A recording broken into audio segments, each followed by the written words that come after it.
وعلى آله وصحبه أجمعين. بسم الله ما شاء الله لا يسر كل خير إلا الله. بسم الله ما شاء الله لا يصرف السوء إلا الله.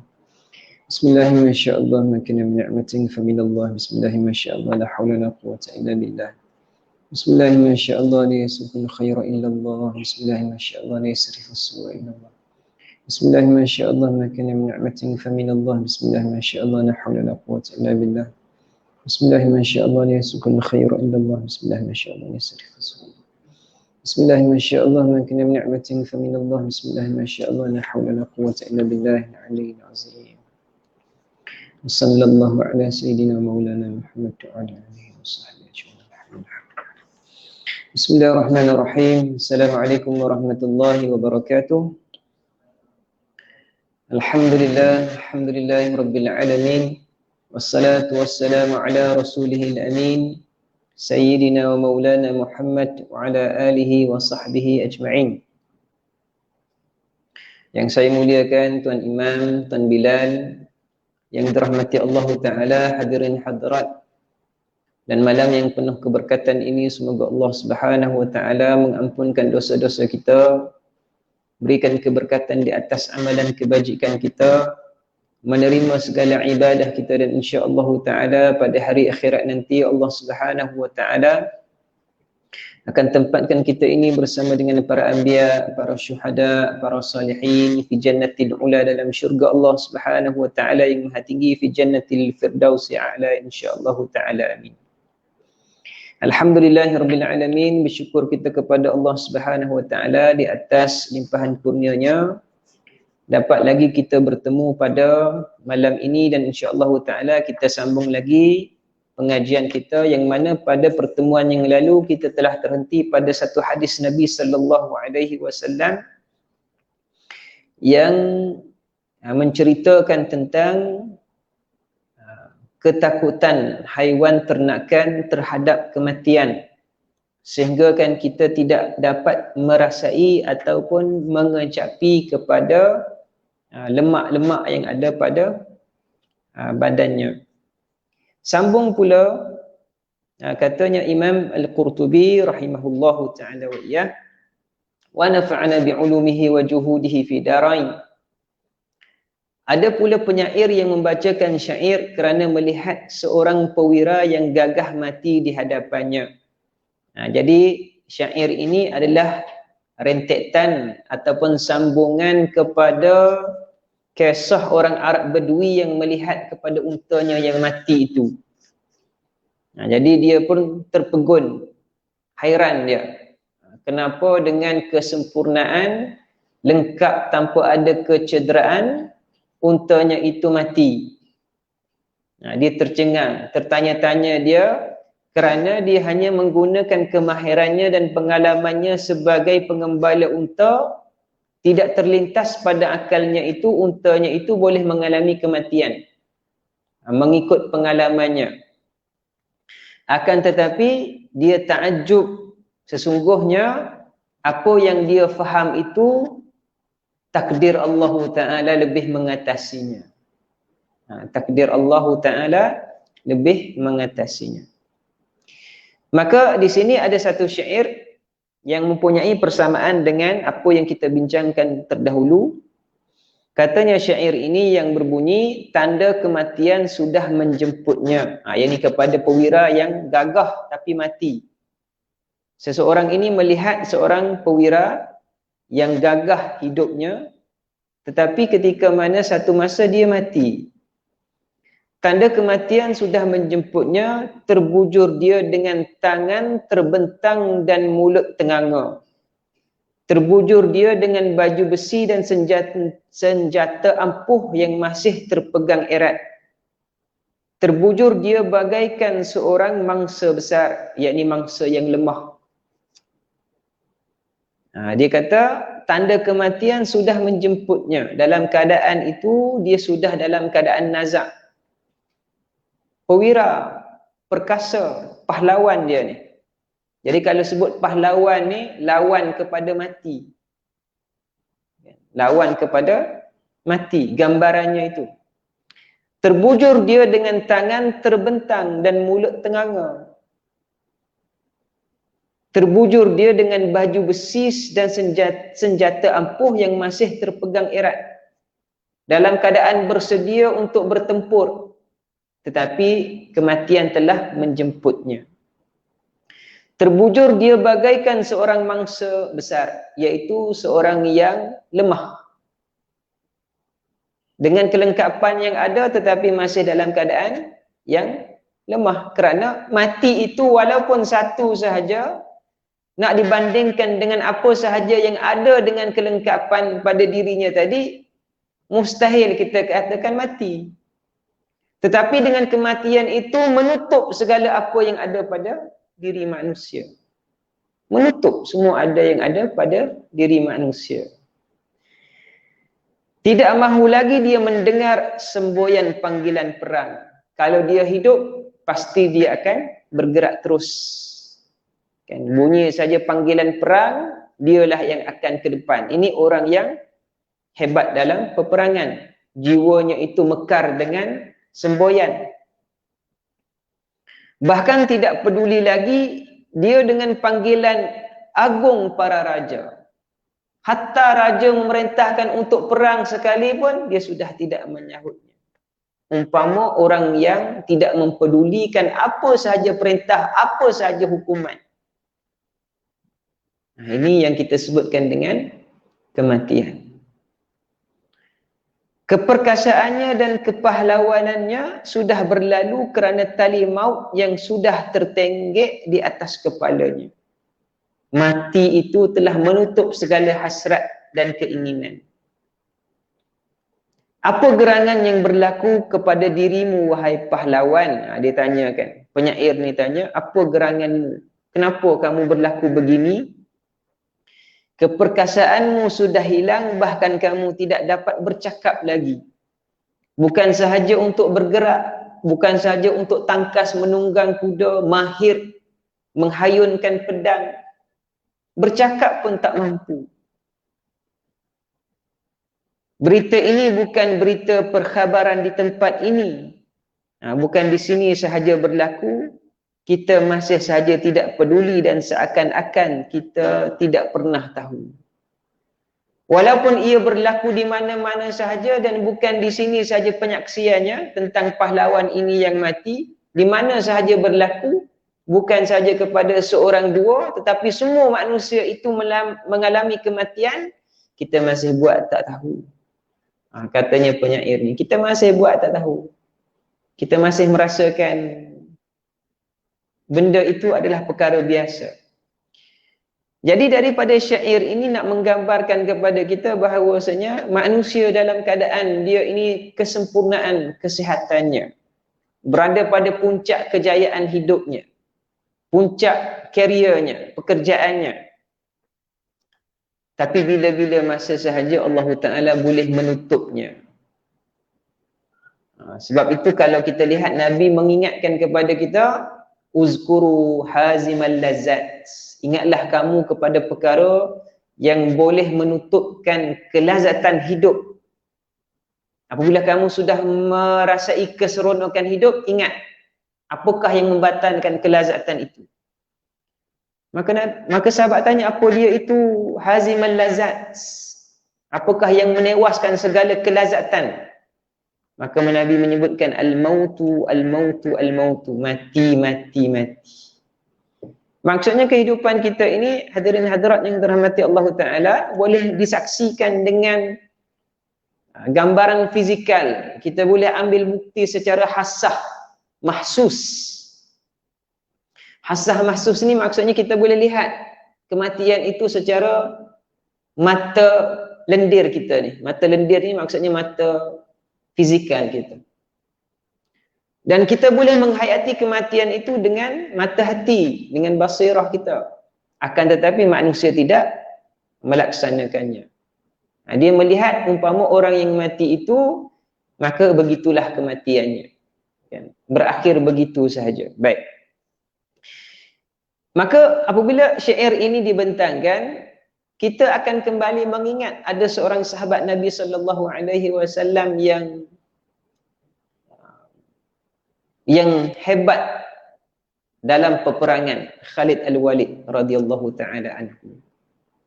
Bahkan Khalid Al-Walid ini menceritakan, aku ini menyertai perangnya begini-begini kan. Maksudnya banyak sangat peperangan, bahkan ada yang disebutkan 100 lebih peperangan. Dan ketika mana hayat akhirnya Khalid Al-Walid ini, beliau ini berbaring di atas katilnya ataupun tilamnya sahaja, sambil mengatakan, inilah dia Khalid Al-Walid, berbaringnya seperti seekor unta di dalam kandangnya kan. Kematian itu ingin menjemput Khalid Al-Walid. Katanya Khalid Al-Walid seumpama ba'ir, seumpama unta yang sedang duduk di dalam kandangnya kan. Sedangkan aku ini telah menyertai berbagai peperangan. Tapi akhirnya katanya Khalid Al-Walid, walaupun begitu tanpa rasa sesal dan tanpa rasa sedih, beliau mengatakan, fala namtu a'yunul jubana, maka tidak akan tidurlah mata-mata orang yang penakut. Maka tidak akan tidurlah mata-mata orang yang penakut. Maksudnya, kalau kita kehidupan ini lari daripada qada dan qadar Allah Subhanahu wa taala, selagi itulah kita tidak akan merasai ketenangan dalam kehidupan. Kematian itu pasti, tapi apa persediaannya? Kematian itu pasti, tapi apakah persediaannya? Masihkah lagi kita ini berseronok dengan kehidupan kita sampai memikirkan apa yang berlaku selepas daripada kita mati? Nah, ini maksudnya dengan kata-kata Khalid Al-Walid tadi. Jadi bukan bermaksud, walaupun Khalid Al-Walid radhiyallahu taala anhu menyatakan bahawa inilah dia Khalid Al-Walid, sedang berbaring menunggu kematian seumpama unta yang berada dalam kandangnya. Kalau sekali kita ingat, itu umpama perkataan yang berputus asa. Akan tetapi itu menunjukkan bahawasanya bagaimana sekalipun manusia ini berhasrat kan, puncak di mana sekalipun keinginannya, sedangkan cita-cita Khalid radhiyallahu taala anhu itu mati, bukan kata tak mati, mati dalam peperangan. Setiap kali peperangan, apa yang diidamkannya adalah syuhada, itu syahid. Tapi apabila berada di keadaan nazak itu dan sampai kematian kepadanya, tanda kematian yang besar kepadanya, beliau tidak berputus asa. Maksudnya tidak menghindari kepada kematian, bahkan mengatakan tidak akan tidur mata-mata orang yang penakut. Penakut itu maksudnya lari daripada qada dan qadar Allah Subhanahu wa taala. Tanggungjawab orang yang berdosa. Apakah tanggungjawab orang yang berdosa? Bertaubat kepada Allah taala. Tanggungjawab orang yang mendapat nikmat daripada Allah taala adalah berkongsi nikmat itu, dan dia tidak meninggalkan saudara Islamnya dalam keadaan fakir dan miskin. Itu maksudnya tanggungjawab. Tanggungjawab seorang alim ulama itu mendidik rakyat, mendidik anak buahnya, mendidik masyarakatnya, dan dia tidak sanggup meninggalkan dunia ini dalam keadaan ditanya akan ilmunya. Sebab itu dalam hadis Nabi sallallahu alaihi wasallam, bagaimanakah Nabi menyebutkan akhir zaman itu takathurul qura.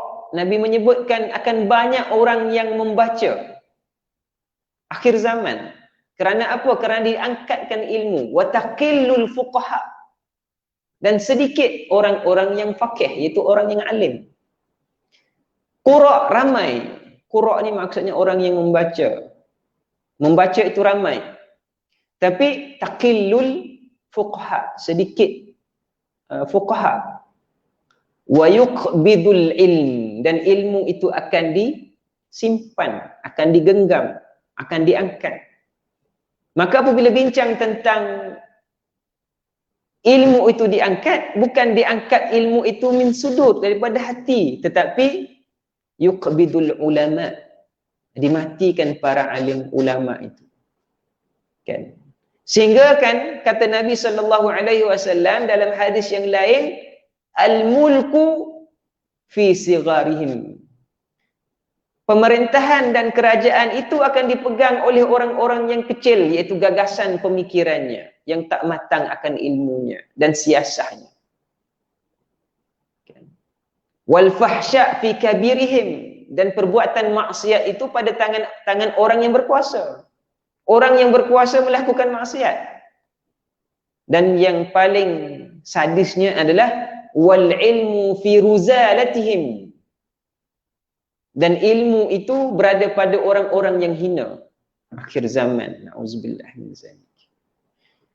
Ini yang kita maksudkan, bagaimanakah tanggungjawab itu perkara yang kecil tapi mesti dilaksanakan dengan amanah yang besar. La imana liman la amanatalah. Nabi menyebutkan la imana liman la amanatalah. Tidak ada iman bagi orang yang tidak ada amanah baginya.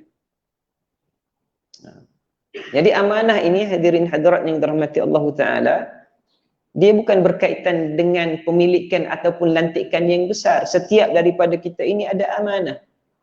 Amanah seorang bapa kepada anak, amanah seorang ibu kepada anak, amanah seorang suami kepada isteri, amanah isteri kepada suami, amanah abang kepada adik, kakak kepada adik, adik kepada Jadi setiap daripada kita ini, kita ada sentuhan yang Allah Ta'ala berikan kepada kita ini berbeza.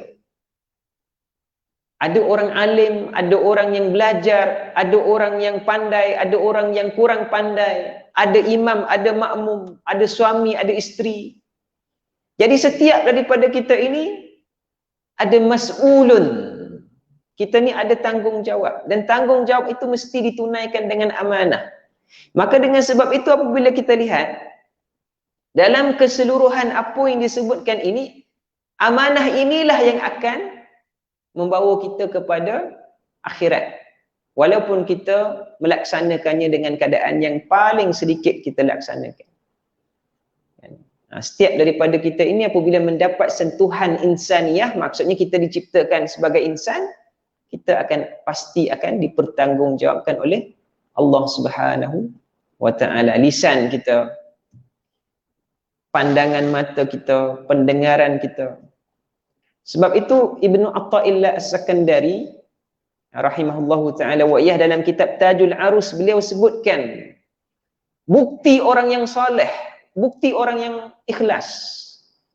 Saya pernah ditanyakan, kalau orang itu beribadah Ustaz, apakah bukti dia mendapat alamat kesalehan? Kan, apakah saleh ni tak boleh ditangkap ataupun tak boleh dinilai? Apakah mesti dilihat di akhirat? Tidak adakah bukti yang boleh dilihat segi fizikal? Sebab kita kan manusia, kita perlukan sesuatu yang bersifat sawab wal iqab. Kalau buat, kena dapat sesuatu supaya kita merasai kemanisan beribadah tu. Kan? Kalau kita buat sesuatu, kita datang solat lah, kita datang berjemaah, apa yang saya dapat?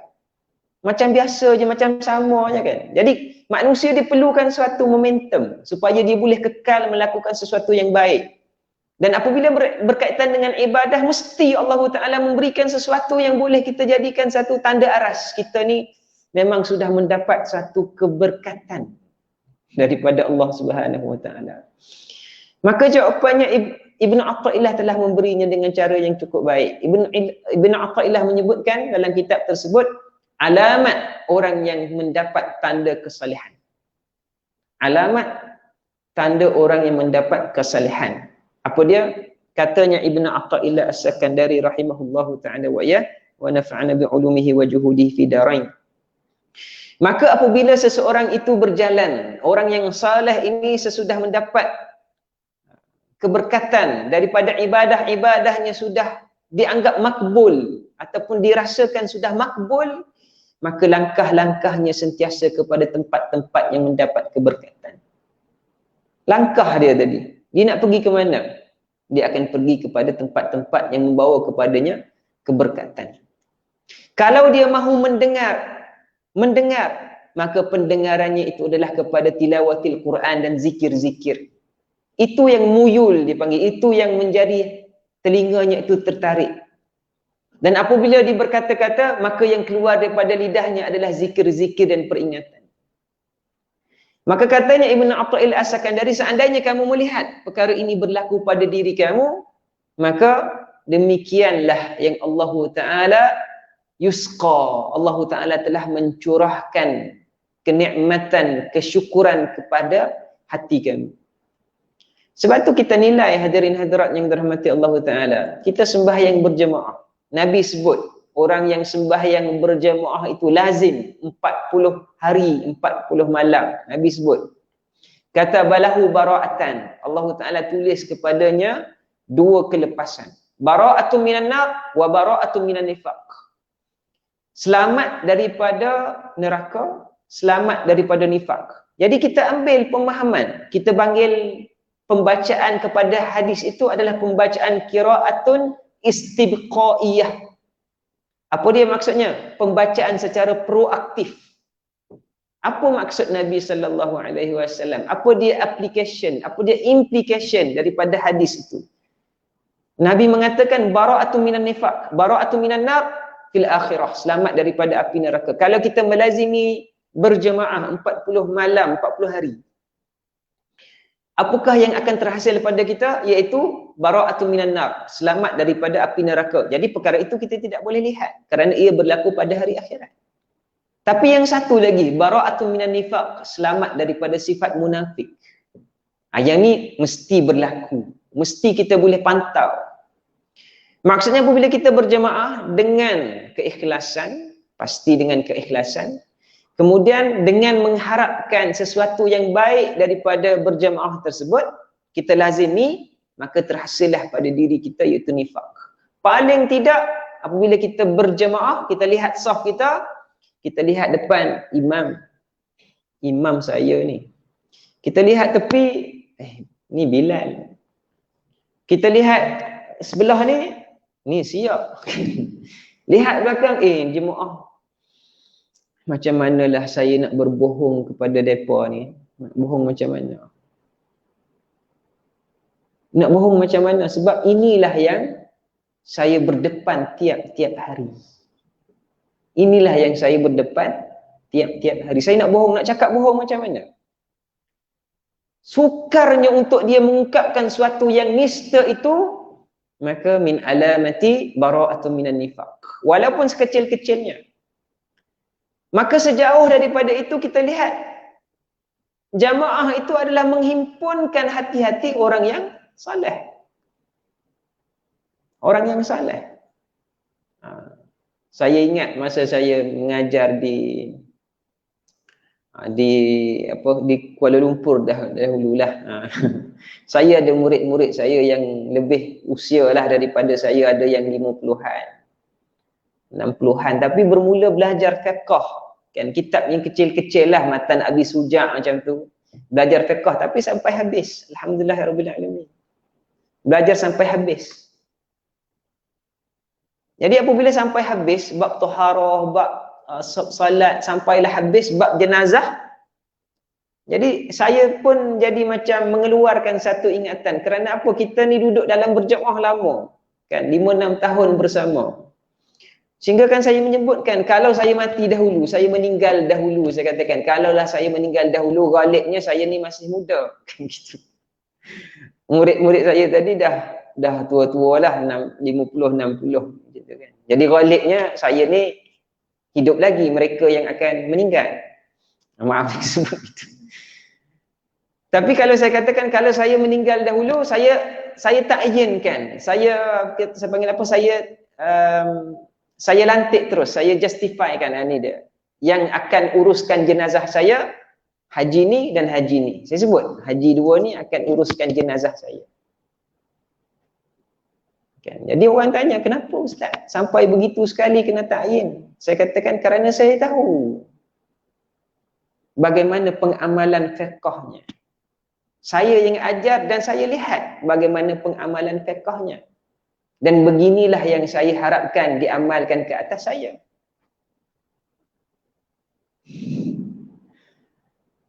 Sebab itu apabila kita buat berjamaah, buang nifaq tadi tuan-tuan rahmati Allah Ta'ala, dia bukan membuang kita ini sifat kita hipokrisi dengan manusia. Bukan. Tapi bagaimanakah seseorang sahabat tadi dia akan bertaut akan ingatan dia tadi. Kalau wafat di antara kita ini, tuan-tuan dah yang jemaah ni, tuan-tuan akan kata, pergi dah kawan kita tu. Kan? Pergi dah kawan yang sebelah ni. Dia akan ada apa? Hanin wa tarahum.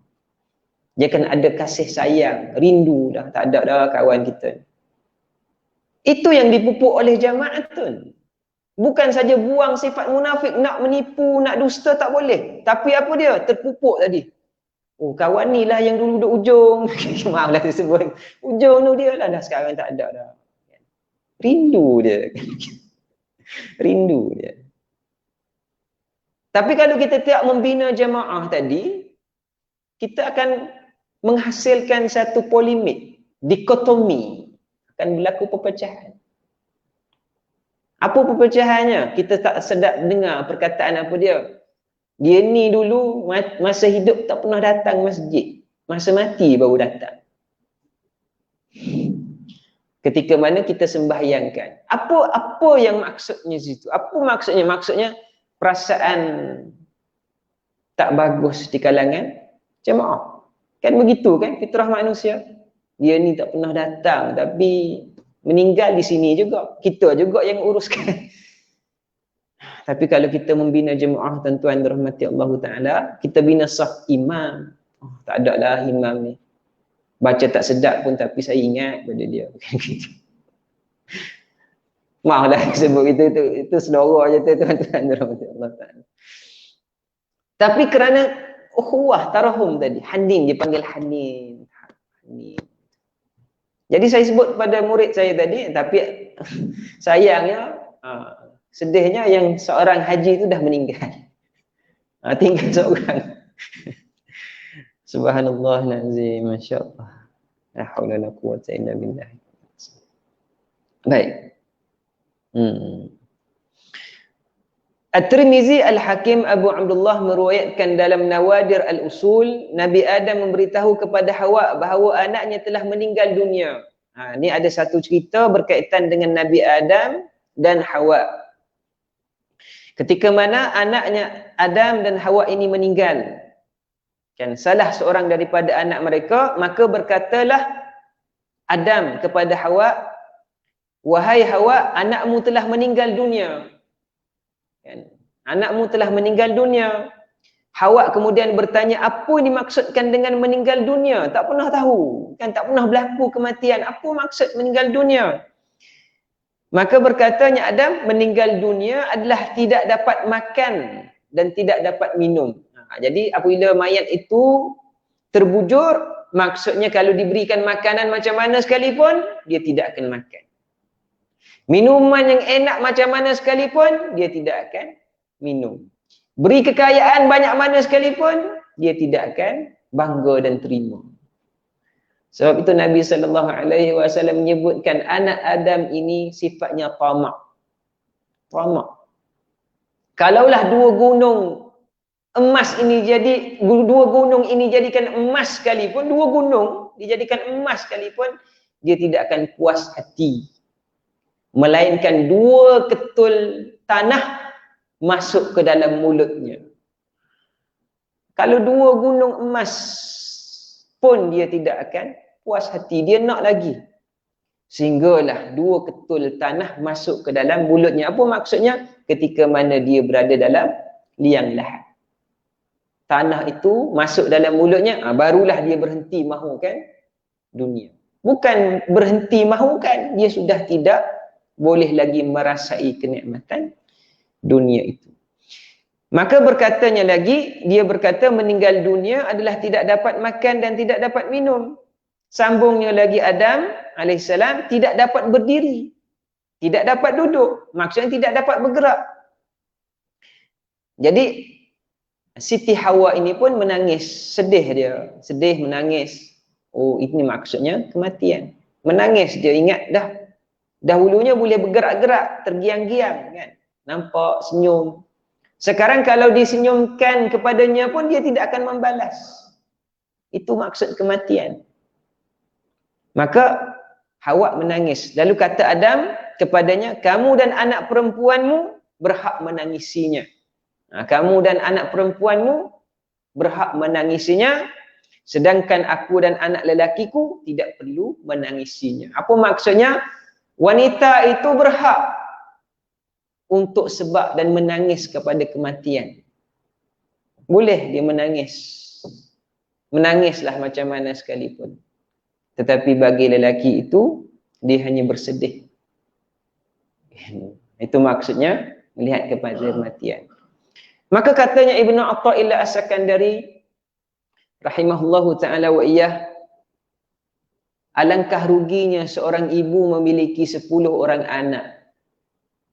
Alangkah ruginya seorang ibu memiliki 10 orang anak apabila matinya salah seorang, maka dia meraung, menangis hingga lupakan 9 yang lain. Alangkah ruginya seorang ibu yang ada 10 orang anak apabila matinya seorang, maka dia meraung, menangis hingga lupakan 9 yang lain. Maka katanya Ibnu Athaillah ini bukan bermaksud tidak boleh menangis, tetapi masih lagi ada kehidupan dan masih lagi ada anak yang perlukan kasih sayang. Bukan sahaja yang meninggalkan itu. Maka begitulah kehidupan kita ini. Kalaulah kita ini merasai kematian, maka ingatlah kematian itu adalah satu jambatan. Cuma masalahnya hadirin hadirat yang dirahmati Allah Ta'ala, apakah orang yang kita kasihi dan kita sayang itu akan kita dapat bertemu pada hari akhirat? Dapat tak kita bertemu? Dengan keadaan kita ini lalai dalam kehidupan, dipenuhi dengan dosa dan maksiat, lara dan alpa dengan kehidupan. Jadi ada sahabat Nabi SAW yang hidup di dunia ini, dia bukan orang-orang yang rapat dengan Nabi SAW, bukan sahabat yang aqarib, bukan sahabat-sahabat besar, tapi orang Arab Bedui yang jauh di kampung, yang duduk dengan Nabi SAW, kena lihat Nabi je. Kalau duduk di masjid pun, duduk jauh-jauh belakang, tengok Nabi.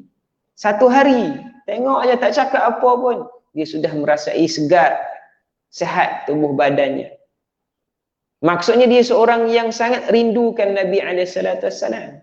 Maka satu hari dia sebut kepada Rasulullah SAW, dia kata, ya Rasulullah, hidupku nikmat. Hidup saya nikmat, ya Rasulullah. Nikmat hidup saya. Hidup saya sekarang ni nikmat.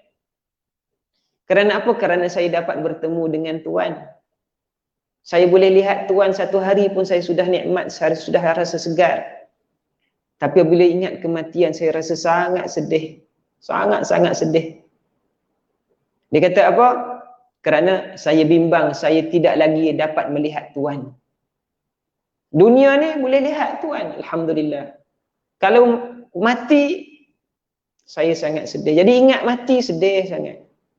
Kerana apa? Kerana kalau saya dapat masuk syurga sekalipun, saya akan berada pada jinan. Rendah-rendah aja. Dan Tuhan mesti berada pada fil jannatil firdausi a'la. Yang paling tinggi, saya yang rendah-rendah. Nescaya kita dapat lihat Tuhan walaupun masuk syurga. Maka Nabi SAW menyebutkan, kerana orang ini dia tahu kedudukan dia di dunia. Dia bukan sahabat-sahabat yang dekat-dekat, bukan macam Abu Bakar, Umar, Uthman, Ali radhiyallahu taala anhum, ataupun mubasysyiruna bil jannati, bukan, jauh-jauh sahaja. Tapi orang yang rindukan Nabi sallallahu alaihi wasallam, Nabi kata apa? Innaka ma'a man ahbabta. Kamu akan bersama dengan orang yang kamu cintai. Maksudnya bersama dengan Nabi SAW itu ittiba'i sunnati. Kan, ittiba'i sunnati itu mengikut sunnahnya Nabi SAW, selalu mengingati Nabi SAW. Jadi kalau dalam kehidupan kita ni, kita biaskan, kita bandingkan pula siapa yang kita cintai. Kalau anak-anak kita yang sudah mendahului kita dengan kematian, mereka sudah meninggal, kita berharap dapat bertemu dengan mereka, ataupun isteri kita, ataupun suami kita, ataupun sesiapa saja yang kita kasihi. Maka kita ingin bertemu dengan mereka. Tapi apakah persediaan kita? Itu soalnya. Ini bukan saja kita menagih rindu, berharap begitu. Sebagaimana seorang ibu tadi yang ada anaknya 10, mati seorang. Saya nak jumpa kamu, saya nak jumpa kamu di akhirat. Tapi mengabaikan 9 yang lain. Maka itukah yang akan meloloskan dia dapat bertemu dengan anaknya yang seorang tadi. Dia mengabaikan tanggungjawabnya sebagai seorang penjaga. Jadi hadirin hadirat yang dirahmati Allah Ta'ala, apa yang disebutkan oleh Adam dan Hawa ini adalah satu senario nak menggambarkan kepada kita, menangis, silakan menangis. Tapi jangan mengabaikan tanggungjawab dan jangan mengabaikan hubungan kita dengan Allah Subhanahu wa Ta'ala. Jangan sampai hilang dunia, jangan sampai hilang akhirat. Itu dimaksudkan dengan kisah ini. Baik. Maka daripada kisah ini membawa kita kepada tajuk yang seterusnya, iaitu kesempatan bertaubat untuk memohon keredaan Allah Subhanahu wa Ta'ala. Maksud al-isti'tab adalah memohon keredaan. Maksudnya apabila kita bertaubat, isti'tab itu bermaksud kita bertaubat. Apa maksud taubat? Iaitu mendapatkan keredaan Allah Subhanahu wa Ta'ala. Allah Ta'ala sebutkan wa anibu ila rabbikum wa aslimulah. Wa anibu ila rabbikum wa aslimulah. Anibu bermaksud kamu kembalilah kepada Tuhanmu dan serah dirilah kamu kepada Allah Ta'ala. Maksudnya apabila kita bertaubat, maksudnya kita serah diri kepada Allah Subhanahu wa Ta'ala. Keredaan hanya diperolehi dengan bertaubat. Jadi kalau kita ini melakukan taubat kepada Allah Ta'ala, maka ianya di antara perkara yang diredai oleh Allah Subhanahu wa Ta'ala. Maka ada suara-suara yang sangat disukai oleh Allah Subhanahu wa Ta'ala yang berlaku ke atas manusia. Ada jenis suara yang disukai oleh Allah Ta'ala, iaitu apa dia? Al-mustaghfirina bil ashar. Orang yang beristighfar pada waktu sahur. Beristighfar pada waktu sahur. Waktu tidak ada makhluk tu. Kita seorang diri, kita istighfar kepada Allah Ta'ala kerana pada masa itu dia ada satu ranat. Ranat ni maksudnya getaran dalam hati kita. Kita sebut astaghfirullahalazim. Astaghfirullahalazim wa atubu ilaih.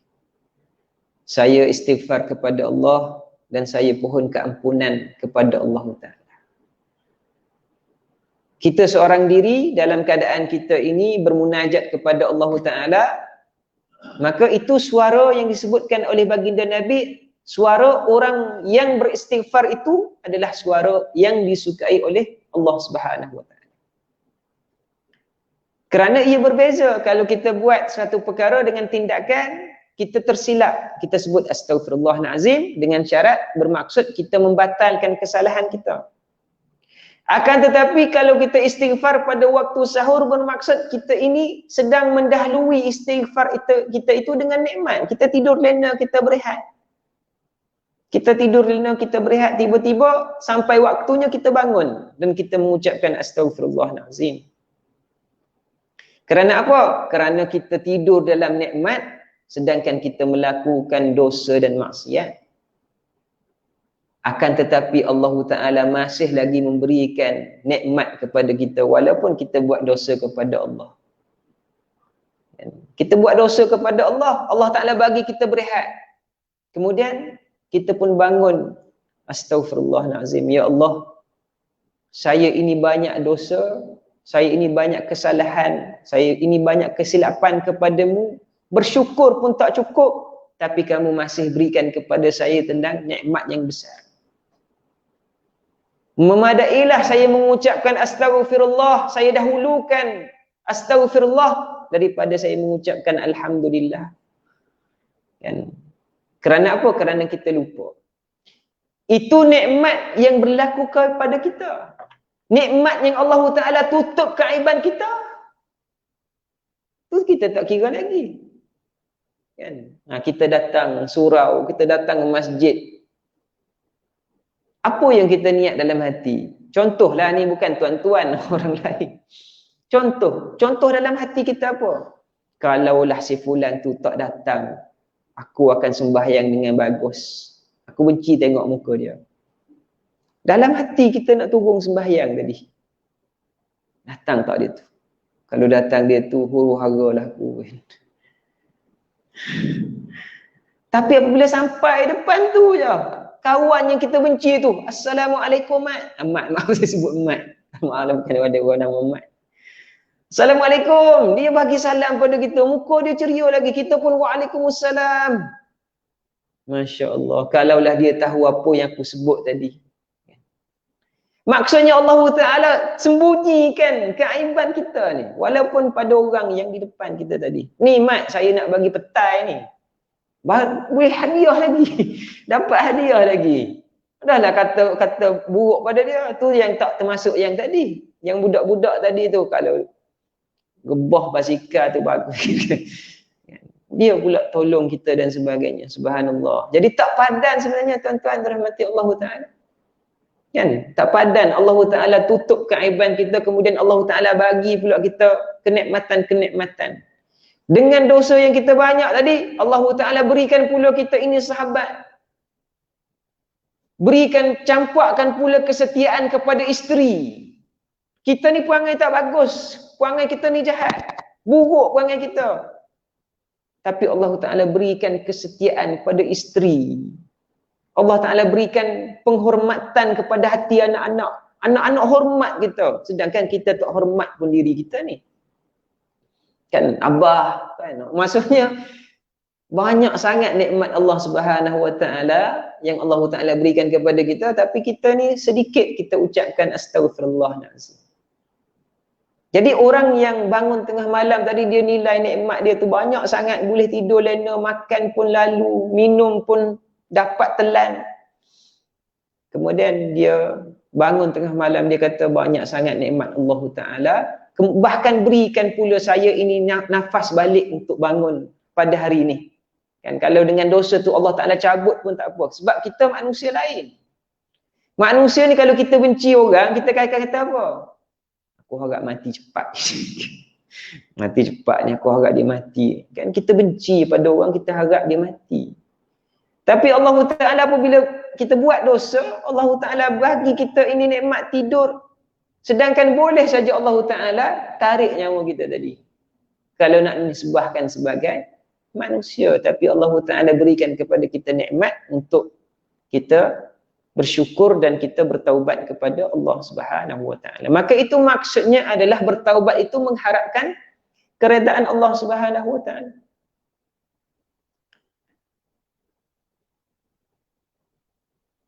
Dengan bertaubat serta tidak mengalangi perbuatan dosa. Tak buat lagi dosa itu. Maka dalam taubat itu kena ada hubbun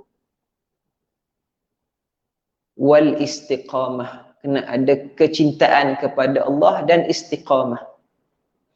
Al-Jauhari mengatakan bahawasanya al-isti'tab maknanya memohon keredaan. Seperti ucapan aku memohon keredaannya dan dia pun meredaiku. Allah Ta'ala berfirman, فَإِنْ يَصْبِرُوا فَالنَّارُ مَثْوًى لَهُمْ وَإِنْ يَسْتَعْتِبُوا فَمَا هُمْ مِنَ الْمُعْتَبِينَ. Maksudnya meskipun mereka bersabar atas azab neraka, maka nerakalah tempat tinggal mereka. Dan jika mereka minta kasihan, maka mereka itu tidak termasuk orang yang layak dikasihi. Ini ayat diturunkan kepada golongan kafiruna wal musyrikun. Orang kafir dan musyrikin. Tapi mereka ini disebutkan dengan bersabar. Bersabar di atas kemaksiatan mereka, di atas durhaka mereka. Maksudnya kalau kita sebutkan sabar ini bagus. Tapi sabarnya orang musyrik dan orang kafir itu adalah finnar. Na'udzubillah min zalik. Jadi saya bagi laluan untuk azan, kita sambung sedikit selepas daripada itu insya-Allah taala.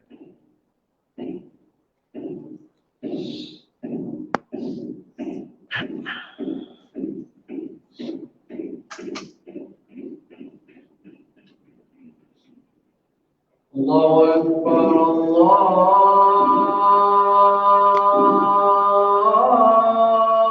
Akbar.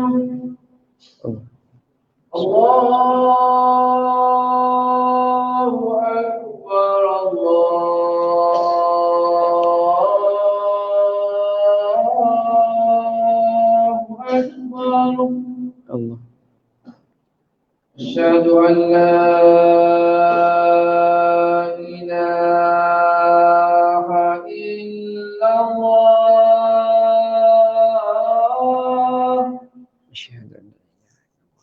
أشهد أن لا إله إلا الله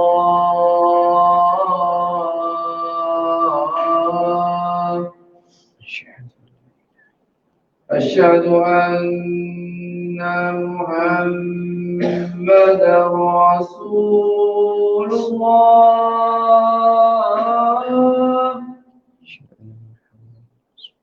أشهد أن محمدا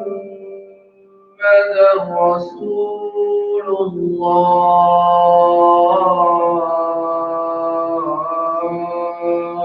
أشهد أن محمدا رسول الله حي على الصلاة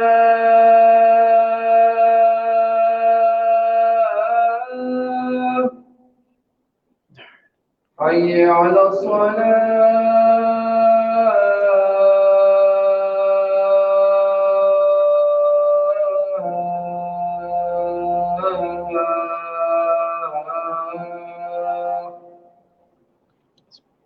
حي على الفلاح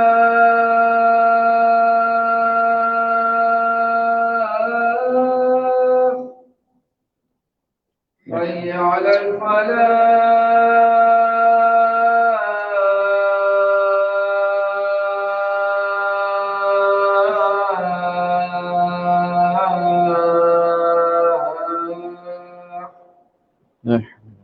الله أكبر الله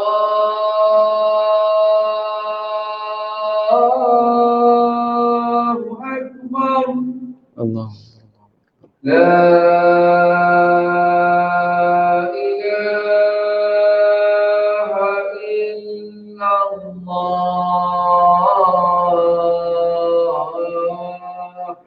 لا إله إلا الله محمدا يسد الفضل واشتريت له أثمق محمد نزعت الكرة اللهم يسر لنا أمورنا لا تعسر لنا يا كريم. InsyaAllah Ta'ala saya sambung sedikit sahaja insyaAllah.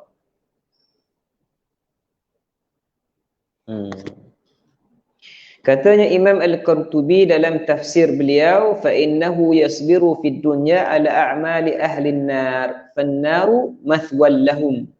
Jadi orang kafir dan musyrik ini bersabar di atas amalan mereka, iaitu ingkar kepada Allah Ta'ala. Dan apabila mereka ini minta kasihan ataupun minta taubat, fama hum minal mu'tabin, dan tidaklah mereka itu termasuk orang yang layak dikasihi, bermaksud mereka mengatakan saya ini sabar kan, saya ini sabar walaupun kami derhaka, apakah tidak boleh dikira tentang kesabaran kami? Sedangkan yang mendapat keredaan Allah Ta'ala itu adalah dengan Islam dan juga dengan taubat kepada Allah Subhanahu wa Ta'ala. Diriwayatkan daripada Sahl bin Abdullah At-Tastari, dia berkata, mahukan kematian dilarang kecuali bagi 3 jenis orang, iaitu orang yang tidak mengetahui yang akan berlaku setelah kematian, orang yang lari daripada takdir Allah Subhanahu wa Ta'ala, dan orang yang amat ingin sekali berjumpa dengan Allah Subhanahu wa Ta'ala. Jadi kematian itu tidak disukai oleh sesiapa pun kan? Maksudnya kematian itu perkara yang diingkari oleh ramai manusia. Manusia tak mahu mati kecuali 3 jenis orang. Pertamanya, orang yang tidak mengetahui apa yang akan berlaku selepas kematian. Dia tak tahu apa yang berlaku selepas pada mati. Bagi mereka mati itu pengakhiran, habis, lenyap sahaja. Kan? Kalau dia berhutang, hilang hutangnya. Itu sahaja. Hilang tanggungjawabnya. Sebab itu berlakulah orang yang membunuh diri. Membunuh diri, dia kata habis riwayat saya ini. Yang kedua, katanya itu orang yang lari daripada takdir Allah Subhanahu wa taala, iaitu lari daripada taklif dan tanggungjawab. Lari daripada taklif itu ibadah kepada Allah Subhanahu wa taala. Dia tidak mahu hidup dalam beribadah.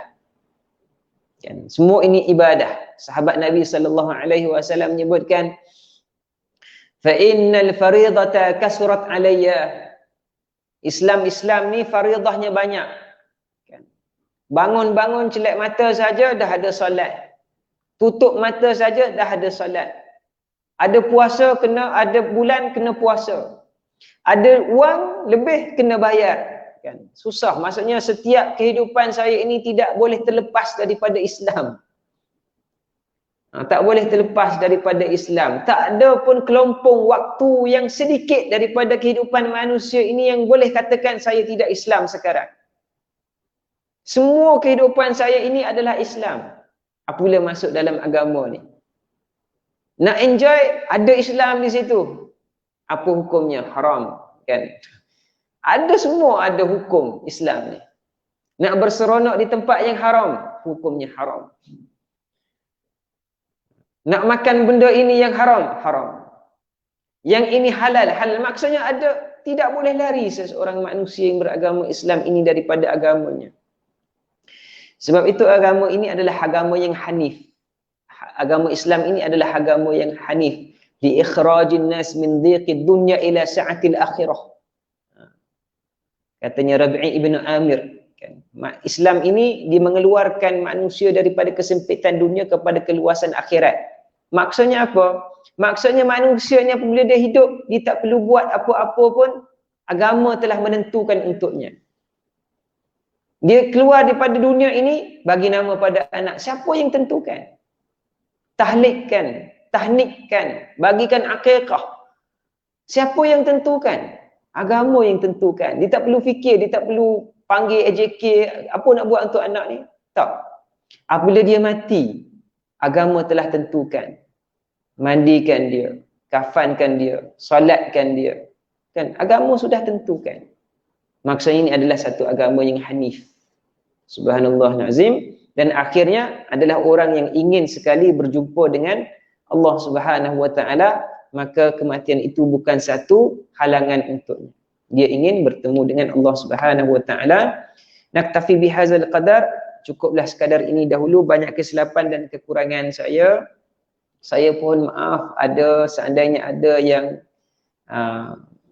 terasa dengan perkataan saya, terguris dengan ucapan saya. Saya mohon maaf, dan segala yang baik daripada Allah kurang daripada saya sendiri. Aku liqauli hadza wa astaghfirullah li wa lakum. Wassalamualaikum warahmatullahi wabarakatuh.